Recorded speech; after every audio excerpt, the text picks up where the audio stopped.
બ્રિજની દુર્ઘટના બને છે, કેટલાય લોકો મૃત્યુ પામે છે ભાજપની લાપરવાહીના કારણે. આખા ગુજરાતમાં ભાજપ પ્રત્યે રોષ છે. ભાજપ ભ્રષ્ટાચારની ચરમસીમાએ પહોંચી ગયું છે. રોડ, રસ્તા, ગટર, પાણી આ વ્યવસ્થાઓથી લોકો ત્રાહિમામ પોકારી ચૂક્યા છે. ત્યારે ભાજપ આ બધા મુદ્દાને ભટકાવવા માટે ચેલેન્જ રમી રહ્યું છે. ભાજપને હું કહેવા માંગુ છું, તમારામાં ચેલેન્જ હોય તો 161 ધારાસભ્ય રાજીનામા આપે, અમે તૈયાર છીએ લડવા માટે.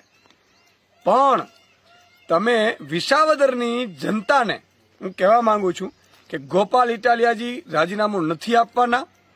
વિસાવદર, ભેસાણ અને જુનાગઢ ગ્રામ્યની જનતા માટે ગોપાલ ઇટાલિયાજી મજબૂતાઈથી અત્યારે કામ કરી રહ્યા છે અને ગોપાલભાઈ ગામડે ગામડે ફરી રહ્યા છે અને લોકોનો અવાજ બનશે.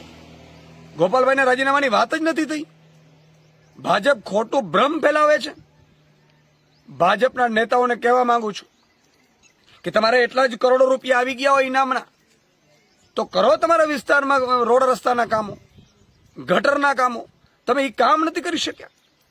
લોકો તમારાથી ત્રાહિમામ પોકારી ગયા છે. લોકો એવું કહી રહ્યા છે કે ભાઈ વિસાવદરવાડી કરવી છે. એટલે ગુજરાતની જનતાને પણ હું કહેવા માંગુ છું કે વિસાવદરની જનતાએ ગોપાલ ઇટાલિયાને જીતાડ્યા છે અને ગોપાલભાઈ મજબૂતાઈથી વિસાવદરની જનતા માટે સતત કામ કરશે. કોઈ ગોપાલભાઈ ઇટાલિયાને રાજીનામાની વાત છે નહીં. ગોપાલભાઈ ઇટાલિયા કોઈ પણ સંજોગોમાં રાજીનામું આપશે નહીં. અને ભાજપવાળા કામ ઉપર ધ્યાન દો.